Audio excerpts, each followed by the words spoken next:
बच्चों, इस वर्ष आपके लिए virtual training centre Dasturwadi Dadar Mumbai से एक नया YouTube चैनल निर्मित किया गया है। इसका नाम है BMC VTC हिंदी चैनल और यह है इसका लोगो।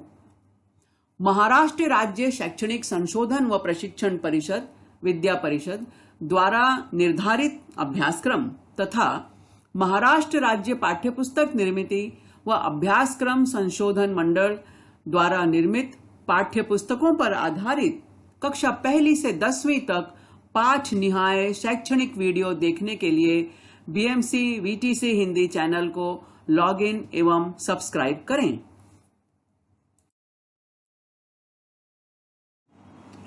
वीडियो देखने के बाद वीडियो के डिस्क्रिप्शन बॉक्स में वीडियो के घटक से संबंधित प्रश्न पूछे गए हैं। इन प्रश्नों को अपनी कॉपी में लिखकर हल करें। वीडियो के डिस्क्रिप्शन बॉक्स में एक गूगल फॉर्म की लिंक भी दी गई है। लिंक खोलकर इस फॉर्म को जरूर भरें।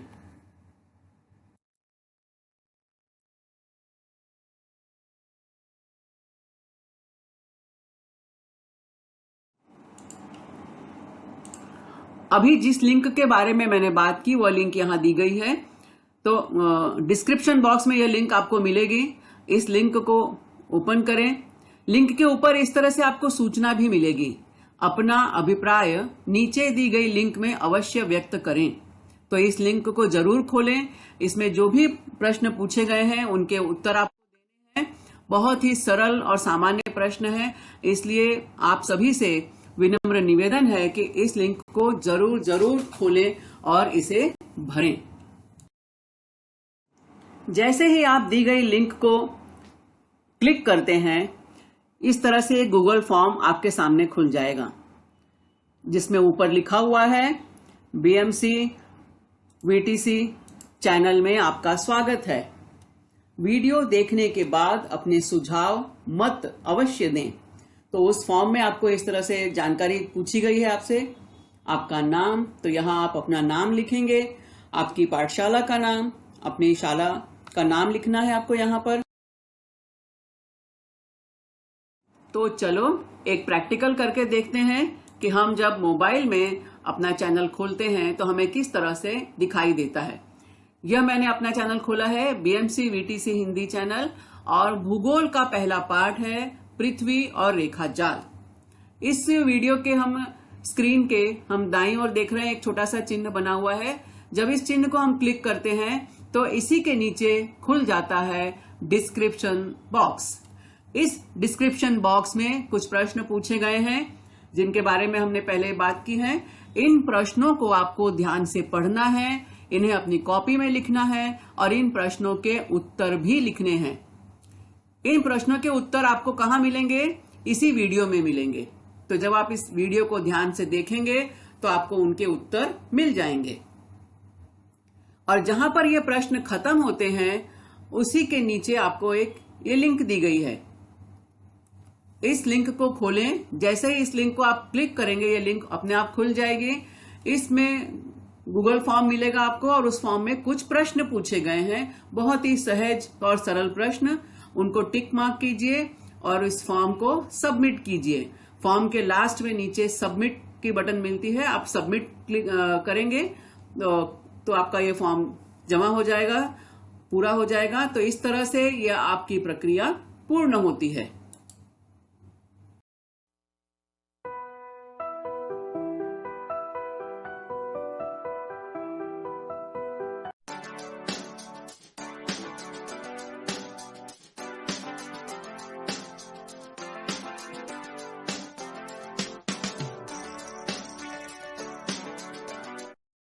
नमस्कार, प्रणाम, आदाब। वर्चुअल क्लास स्टूडियो में आप सभी का हार्दिक स्वागत। कोविड-19 के प्रादुर्भाव की वजह से आज सभी विद्यार्थियों के लिए शाला में प्रत्यक्ष शिक्षा लेना मुश्किल हो रहा है। इस मुश्किल घड़ी में बृहन्मुंबई महानगर पालिका ने एक सराहनीय कदम उठाया है और YouTube चैनल की शुरुआत की है। अपने इस YouTube चैनल के अंतर्गत हम शिक्षक आपके समक्ष अपने अपने विषय से संबंधित वीडियो लेकर आते रहेंगे। तो आज मैं श्रीमती पूर्णिमा पांडे वर्चुअल क्लास से उपस्थित हूँ अपना एक विषय और अपना एक घटक लेकर। तो चलें अपने विषय की ओर। नवीन शैक्षणिक वर्ष के पहले दिन मैं आपके वर्चुअल मार्गदर्शक पूर्णिमा पांडे आप सभी का हार्दिक स्वागत करती हूँ। सुस्वागतम।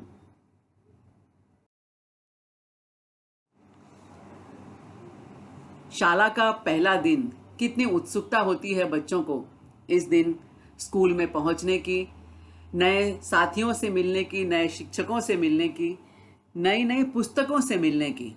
तो चलो बच्चों, आज हम वर्चुअली मिलते हैं अपने शिक्षक से, अपने गाइड से और अपनी पुस्तकों से।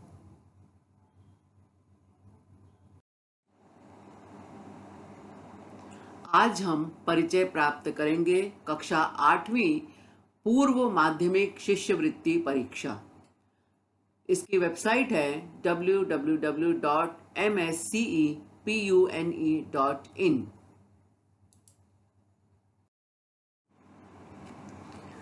स्क्रीन पर आपको बहुत सारे शब्द दिखाई दे रहे हैं। कब, कैसे, कितना, कहां, कौन, क्यों, किसका, क्या। और ये सारे शब्द हमें क्या बताते हैं? सोचिए।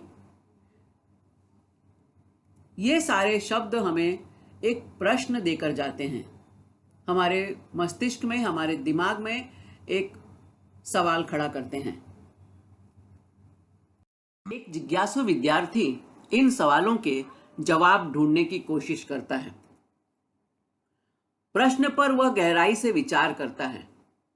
गहराई से विचार करना मतलब प्रश्न के एक एक शब्द को ध्यान से पढ़ना, उसका अर्थ समझना यानी उसका आकलन करना, कभी उस प्रश्न का विश्लेषण करना, और वह प्रश्न में डूब जाता है।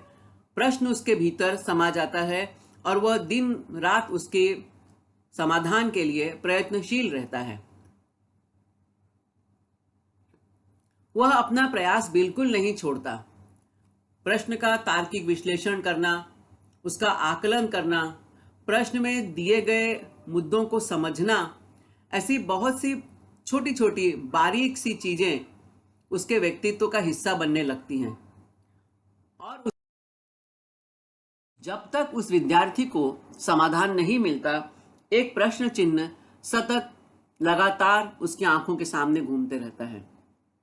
उसका समाधान उसे मिलता है कब?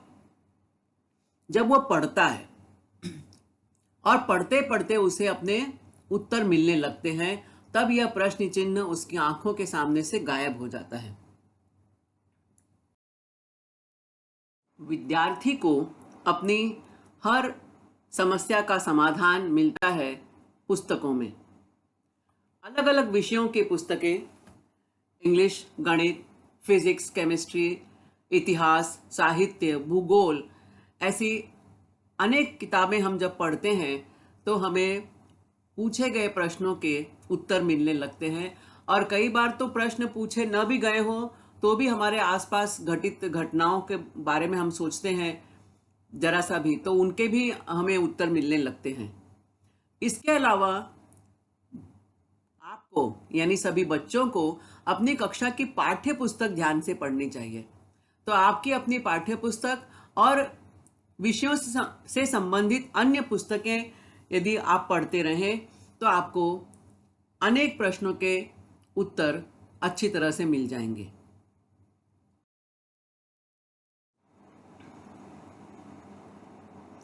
इसके अलावा मार्गदर्शिका आप सामने देख रहे हैं। पूर्व माध्यमिक शिष्यवृत्ति परीक्षा मार्गदर्शिका, पूर्व उच्च प्राथमिक शिष्यवृत्ति परीक्षा मार्गदर्शिका।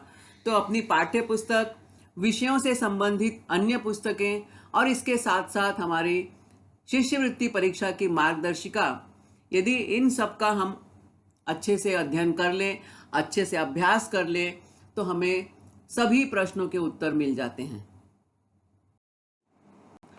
और सबसे बड़ा फायदा क्या होता है कि हमारे जो दिमाग को गति मिलती है, एक दिशा मिलती है, और हमारा दिमाग निरंतर सोचने की प्रक्रिया में लग जाता है। और आप सब अच्छी तरह से जानते हैं कि जब भी कोई चीज चलती है, उसमें गति होती है, तो वह अपने मंजिल की तरफ अवश्य पहुंचती है। तो उसी तरह मनुष्य का दिमाग भी है, जब वो सोचने की दिशा में काम करने लगता है तो उसे अपनी समस्याओं का समाधान भी मिलता है और हमारे दिमाग की बत्ती जल जाती है। क्या बात है! दिमाग की बत्ती जलना मतलब हमें अपना समाधान मिल जाता है, अपने प्रश्न का उत्तर हमें मिल जाता है। और हमारे बच्चों का दिमाग सतत गतिशील रहे, सोचने की प्रक्रिया में रहे, इसलिए हमारी शालाओं में अन्य परीक्षाओं के साथ साथ शिष्यवृत्ति परीक्षा भी होती है।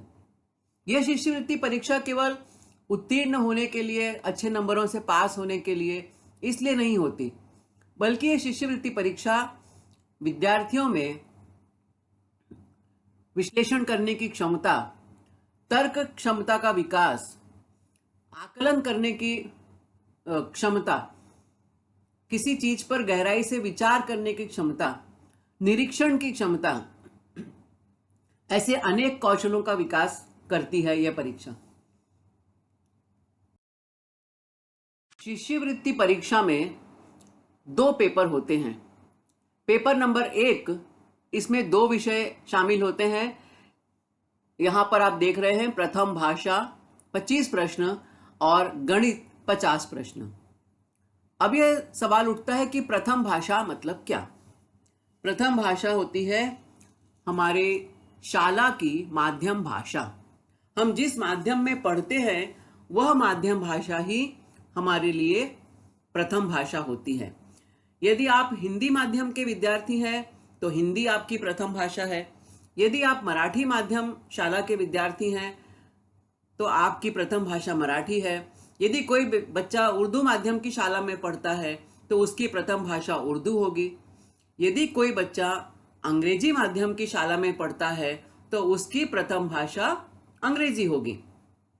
अब चूंकि ये वीडियो हम हिंदी माध्यम के बच्चों के लिए हम देख रहे हैं, तो हिंदी हमारी यहाँ पर प्रथम भाषा है। तो हिंदी के 25 प्रश्न और गणित के 50 प्रश्न। प्रत्येक प्रश्न 2 अंकों का होता है। इस हिसाब से प्रथम भाषा हिंदी के 25 प्रश्नों के 50 अंक और गणित के 50 प्रश्नों के 100 अंक, और कुल प्रश्न हो गए 75 और कुल अंक हुए 150।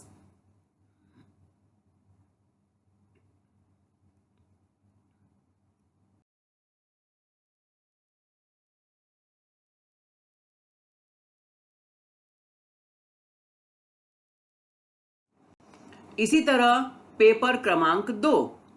पेपर 2 में तृतीय भाषा, इसके 25 प्रश्न और बुद्धिमत्ता जांच, यह इस विषय के 50 प्रश्न। अब फिर से यह प्रश्न आ गया कि तृतीय भाषा मतलब क्या? तो बच्चों, हमारी शाला में हमारी माध्यम भाषा हमारी प्रथम भाषा होती है। मराठी महाराष्ट्र राज्य की राज्य भाषा है, इसलिए वह द्वितीय भाषा, और अंग्रेजी जो है वो तृतीय भाषा होती है। तो हिंदी माध्यम के विद्यार्थियों के लिए हिंदी प्रथम भाषा, मराठी द्वितीय भाषा और अंग्रेजी तृतीय भाषा। मराठी माध्यम के बच्चों के लिए मराठी प्रथम भाषा, हिंदी द्वितीय भाषा और अंग्रेजी तृतीय भाषा। तो प्रथम भाषा स्पष्ट हो गया कि हमारी माध्यम भाषा, और तृतीय भाषा जो है वो वर्नाकुलर मीडियम के विद्यार्थियों के लिए अंग्रेजी होती है। तो यहां पर तृतीय भाषा में भी 25 प्रश्न, 50 अंक, बुद्धिमत्ता जांच के लिए 50 प्रश्न, इसके 100 अंक, और कुल मिलाकर 150 यानी 150 अंकों का पेपर क्रमांक 2। तो पेपर नंबर 1 150 अंकों का, पेपर नंबर 2 150 अंकों का, कुल मिलाकर 300 नंबर के पेपर ये होते हैं।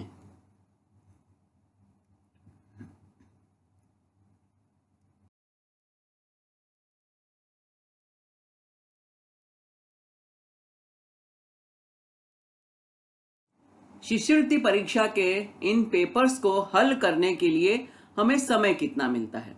तो पेपर नंबर 1 को हल करने के लिए समय मिलता है 1 घंटा 30 मिनट। उसी तरह पेपर नंबर 2 को हल करने के लिए भी समय मिलता है 1 घंटा 30 मिनट। तो चलो अब हम बात करते हैं प्रथम भाषा हिंदी की, जिसमें हमें 25 प्रश्न हल करने होते हैं और यह 50 अंकों का पेपर होता है।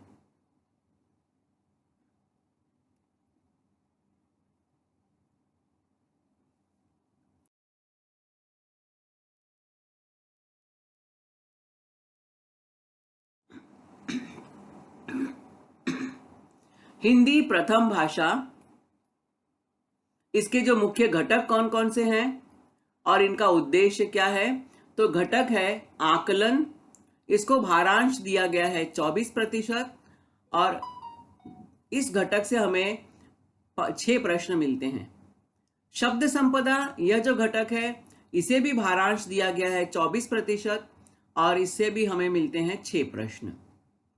क्रियात्मक व्याकरण, कहीं कहीं इसे कार्यात्मक व्याकरण भी कहा जाता है, इसको सबसे अधिक भारांश दिया गया है 44% और इस घटक से हमें प्रश्न मिलते हैं 11। और अंतिम घटक है पहली से 8वीं हिंदी विषय से संबंधित सामान्य ज्ञान, इसको 8% वेटेज दिया गया है और इस घटक से हमें प्रश्न मिलते हैं 2। तो कुल मिला के हो गए 25 प्रश्न ना। 6 और 6 12, 12 और 11 कितना हो गया, आप लोग जोड़ लीजिए, 23 और 23 और ये 2 प्रश्न मिलाकर 25 प्रश्न। तो हिंदी प्रथम भाषा के लिए हमें प्रश्न मिल गए 25। इसी तरह से तृतीय भाषा के लिए भी 25 प्रश्न होते हैं।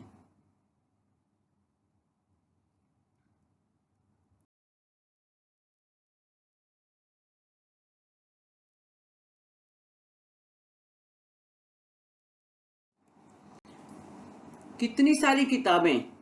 अब आपको लगेगा कि हमको स्कॉलरशिप पढ़ना है, शिष्यवृत्ति परीक्षा के लिए तैयारी करनी है, तो बहुत हमें स्पेशल मेहनत करनी पड़ेगी, बहुत कठिन प्रयास करना पड़ेगा।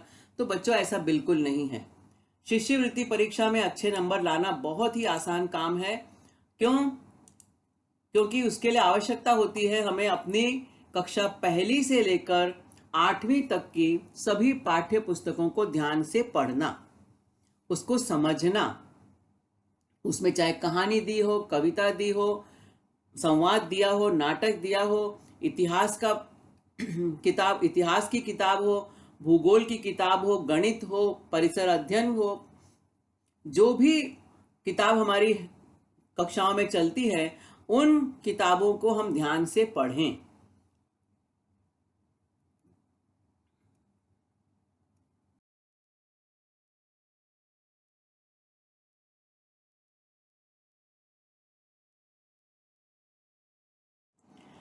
इसके अलावा हम देख रहे हैं कक्षा 6ठी, 7वीं, 8वीं, यानी पहली से लेकर 8वीं तक की हर विषय की किताब जो हम सामान्य रूप से पढ़ते हैं। हम हिंदी की किताब पढ़ते हैं, इतिहास पढ़ते हैं, भूगोल पढ़ते हैं, इंग्लिश पढ़ते हैं, विज्ञान पढ़ते हैं, गणित पढ़ते हैं, हर विषय तो हम पढ़ते हैं। तो इन्हीं विषयों की पाठ्य पुस्तकों को हम इस दृष्टि से भी पढ़ें कि हमें शिष्यवृत्ति परीक्षा के पेपर को भी हल करना है, तो हमें अधिकांश प्रश्नों के उत्तर हमें अपनी किताबों में ही मिल जाएंगे। तो आपको अलग से उसके लिए कोई किताब पढ़नी है, अलग से कोई मेहनत करनी है, ऐसे कोई मुश्किल बात नहीं होती। तो शिष्यवृत्ति परीक्षा में अच्छे नंबरों से उत्तीर्ण होना, मेरिट में आना, ये बहुत ही आसान काम है। मुश्किल है केवल एक बात की कि हमें अपना लक्ष्य निर्धारित करना है, अपने ध्यान को केंद्रित करना है कि हमें अपनी कक्षा की सामान्य परीक्षाओं के साथ साथ शिष्यवृत्ति परीक्षा की तैयारी भी शुरू से करनी चाहिए। तो सबसे पहला घटक है आकलन, और आकलन के अंतर्गत बच्चों 4 मुद्दे आते हैं। एक है परिच्छेद, दूसरा है कविता, तीसरा है सुसंगत परिच्छेद और चौथा है संवाद। यानी परिच्छेद के आधार पर पूछे गए प्रश्नों के उत्तर देना, कविता के या गीत के आधार पर पूछे गए प्रश्नों के उत्तर देना, सुसंगत परिच्छेद बनाना, संवाद पर आधारित प्रश्नों के उत्तर देना। यानी हमें इसमें देखो कुछ भी याद नहीं करना है, आपको पेपर में परिच्छेद दिया हुआ है, उसे पढ़ें, ध्यान से पढ़ें, समझें और उत्तर दें। तो ये आकलन। और अब आप जब अपनी किताब का कोई भी पाठ पढ़ोगे, चाहे वो इतिहास की किताब हो, भूगोल हो, विज्ञान हो, गणित हो, हिंदी हो, मैं बार बार हर विषय की किताब के लिए कह रही हूँ, केवल भाषा की बात नहीं, हर विषय की किताब आप जब भी पढ़ें, ध्यान से पढ़ें और उस परिच्छेद में, उस पाठ में, उस पैराग्राफ में क्या क्या दिया गया है उस पर ध्यान केंद्रित करें। तो हमें आकलन के सारे मुद्दे, जो पहला घटक है आकलन, इसके सारे मुद्दों के प्रश्न हम आसानी से हल कर सकेंगे।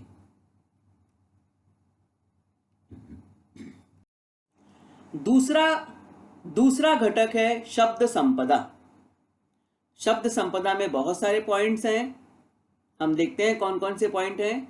समानार्थी शब्द, पर्यायवाची शब्द, विरुद्धार्थी शब्द, अमानक मानक या शुद्ध या अशुद्ध शब्द, अलंकारिक शब्द, शब्द समूह के लिए एक शब्द, मुहावरे, कहावतें, पारिभाषिक शब्द, संयुक्ताक्षर युक्त शब्द, पदक एवं पुरस्कार संबंधी शब्द, संतों साहित्यकारों की शब्द पहेली। अब ये सारी चीजें हमें शिष्यवृत्ति में हमें मिलेंगी, इनसे संबंधित प्रश्न हमारे रहेंगे। तब आप सोचो कि इनके लिए हम अलग से किताब पढ़ेंगे, तो अलग से किताब पढ़ो तो अच्छी बात है, लेकिन यदि आप अपनी पाठ्य पुस्तक भी ध्यान से पढ़ेंगे तो उसमें ये सारी जानकारियां हमें मिल जाती हैं। संतों के बारे में यदि हम इतिहास की पुस्तक देखें तो हमें उसमें जानकारी मिल जाती है। साहित्यकारों के बारे में तो हमें भाषा की पुस्तक में जानकारी मिल जाती है। पारिभाषिक शब्द जो है वो आप यदि अपनी भूगोल की किताब देखो तो भूगोल की किताब में पीछे की तरफ बहुत सारे पारिभाषिक शब्द वहां दिए गए हैं। संयुक्ताक्षर युक्त शब्द, कहावतें, मुहावरे हमारे पाठों में कदम कदम पर बिखरे हुए हैं। आप ध्यान से पढ़ो तो चाहे वो गणित की किताब है उसमें भी आपको कोई मुहावरा मिल सकता है, विज्ञान में भी मिल सकता है, इतिहास, भूगोल, परिसर अध्ययन, सभी विषय में आपको ये सब चीजें मिल सकती हैं। तो बच्चों, आगे से आप जब भी अपने किताब के कोई पाठ पढ़ते हो तो इन मुद्दों को अपने ध्यान में रखते हुए पढ़ो। तीसरा घटक है क्रियात्मक व्याकरण। क्रियात्मक व्याकरण में भी बहुत सारे यूनिट्स हैं, सब यूनिट्स हैं। वर्ण विचार, उद्देश्य, विधेय, उपसर्ग, प्रत्यय, कृदंत, लिंग, वचन, कारक, विराम चिन्ह, शब्द भेद यानी विकारी शब्द और अविकारी शब्द। अब इन सब मुद्दों पर हम विस्तार से चर्चा करेंगे जब हम इस घटक के बारे में अलग से बात करेंगे।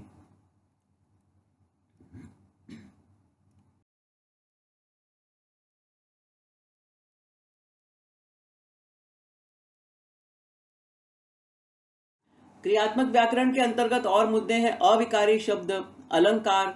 अलंकार में भी दो तरह के अलंकार, शब्द अलंकार और अर्थालंकार। छंद, छंद में भी दोहा और चौपाई। समास, भेद एवं विग्रह, ये भाषा के मुद्दे हैं। समास वगैरह जो है छंद है, अलंकार है, तो इनके बारे में हमें पढ़ना है। और ये आपको आपकी क्लास के वर्ग शिक्षक और मैं आपकी वर्चुअल मार्गदर्शक समय समय पर इसके बारे में आपको हम लोग जानकारी देते रहेंगे, मार्गदर्शन करते रहेंगे। इसके अलावा संधि, वाक्य के प्रकार एवं वाक्यों के भेद प्रकार, वाक्य के भेद, काल के भेद, कर्ता कर्म क्रिया की पहचान, ऐसे बहुत सारे मुद्दे हम क्रियात्मक व्याकरण के अंतर्गत पढ़ेंगे।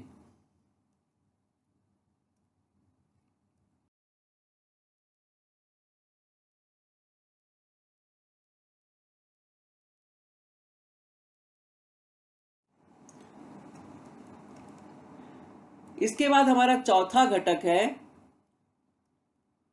पहली से आठवीं हिंदी विषय से संबंधित सामान्य ज्ञान। अब ये मुख्य रूप से हिंदी विषय से संबंधित ज्ञान यहाँ पे कहा गया है। तो लेखकों और कवियों के उपनाम, जैसे डॉक्टर हरिवंश राय, हिंदी के बहुत बड़े कवि, इनका उपनाम क्या था? बच्चन। गोपाल दास सक्सेना, इनका उपनाम नीरज। सूर्यकांत त्रिपाठी निराला। ऐसे बहुत सारे कवियों के नाम, साहित्यकारों के नाम और उपनाम आपको अपनी पाठ्य पुस्तकों में मिल जाएंगे। और हिंदी विषय से संबंधित सामान्य ज्ञान। तो हमें ये चारों घटक जो हमने देखे, पहला हमने आकलन देखा, शब्द संपदा, क्रियात्मक व्याकरण, और अंतिम घटक 1 से 8वीं हिंदी विषय से संबंधित सामान्य ज्ञान, यह हमें अपनी सभी पाठ्य पुस्तकों में ही मिल जाएंगे। इनसे संबंधित सारी जानकारी अपनी पाठ्य पुस्तकों में हमें मिलेगी।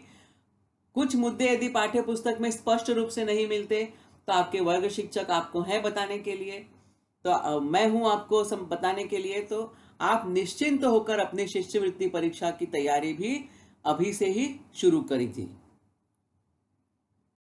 एक सही पर्याय वाले प्रश्न। जब हम शिष्यवृत्ति परीक्षा का पेपर लिखते हैं तो उसमें हमें किस तरह से उत्तर देना होता है। तो उत्तर देने के लिए आपको हर एक प्रश्न के 4 पर्याय दिए गए होते हैं। जिस तरह से आपने देखा होगा कि केबीसी का शो आपने टीवी में देखा होगा, तो केबीसी में कैसे एक प्रश्न है, उसके 4 ऑप्शन दिए रहते हैं, उन चारों में से आपको एक सही उत्तर चुनना रहता है। तो उसी तरह यहां भी होता है। तो मान लीजिए प्रश्न पर्याय क्रमांक 2 सही उत्तर है, तो हम इसको 2 के जो गोला रहता है, सर्कल है, उसको हम फिलअप कर देते हैं, भर देते हैं। यदि 4 पर्याय जो दिए हैं, मान लीजिए उसमें पर्याय क्रमांक 1 सही उत्तर है, तो पर्याय क्रमांक 1 को हम फिल कर देंगे। यदि कोई अन्य पर्याय क्रमांक सही है, मान लो पर्याय क्रमांक 4 सही है, तो हम 4 को फिलअप कर देंगे। तो इस तरह से हमें ध्यान से इन पर्यायों को पढ़ना होता है। उत्तर वहां दिया गया होता है, अब आपको सही उत्तर चुनना होता है। उसमें से 4 ऑप्शन दिए होते हैं और सही पर्याय हमें चुनना होता है। कक्षा 8वीं में 2 सही पर्याय वाले प्रश्न भी पूछे जाते हैं। यानी हमें यदि 4 ऑप्शन हमारे सामने दिया गया है, तो इनमें से 2 ऑप्शन सही उत्तर हो सकता है। तो मान लीजिए यहाँ पर्याय क्रमांक 2 और पर्याय क्रमांक 4, ये दोनों सही उत्तर है। तो ये दोनों गोले जो है हमें भरने होते हैं, इन्हें हम फिलअप करते हैं। तो इस तरह से 4 ऑप्शन मिलने पर 2 यदि पर्याय सही हैं, मान लो कोई प्रश्न है जिसका पर्याय क्रमांक 1 और पर्याय क्रमांक 3 दोनों सही है, तो ये दोनों सर्कल हमें फिलअप करने होंगे। तो बच्चों, हमने एक सही पर्याय वाले प्रश्न कैसे करने हैं और 2 सही पर्याय वाले प्रश्न कैसे करने हैं, इनके बारे में जाना। और हाँ, यह ध्यान देने वाली बात है कि दो सही पर्याय वाले प्रश्नों के बारे में सूचना दी गई होती है। जिन प्रश्नों के उत्तर 2 पर्यायों में मिलते हैं, तो वहां पर उन प्रश्नों में सूचना दी गई होती है कि भाई यहाँ पर 2 सही पर्याय हैं, तो आपको 2 सही पर्याय चुनना है। तो इस तरह से यदि हम थोड़ी सी सावधानी बरतते हैं, ध्यान से अपनी पाठ्य पुस्तक पढ़ते हैं, तो शिष्यवृत्ति परीक्षा में अच्छे नंबरों से उत्तीर्ण होना, मेरिट में आना बहुत ही सहज कार्य है। और मुझे पूरा विश्वास है कि हमारे सभी विद्यार्थी शिष्यवृत्ति परीक्षा के लिए अच्छी तैयारी करेंगे, शुरू से ही तैयारी करेंगे और अच्छे नंबरों से उत्तीर्ण होंगे। आपने यह वीडियो ध्यान से देखा, सुना और समझा। मुझे पूरा विश्वास है कि आपको इस वीडियो का घटक जो है वो निश्चित समझ में आया होगा। इस घटक को अधिकाधिक गहराई से समझने के लिए इस वीडियो को बारंबार देखें, अपने दोस्तों के साथ भी शेयर करें। आपके सुझाव, आपकी प्रतिक्रिया कमेंट बॉक्स में अपेक्षित है। अब मैं आपसे मिलूंगी एक नए वीडियो में, एक नया विषय लेकर, एक नया घटक लेकर। तब तक के लिए धन्यवाद।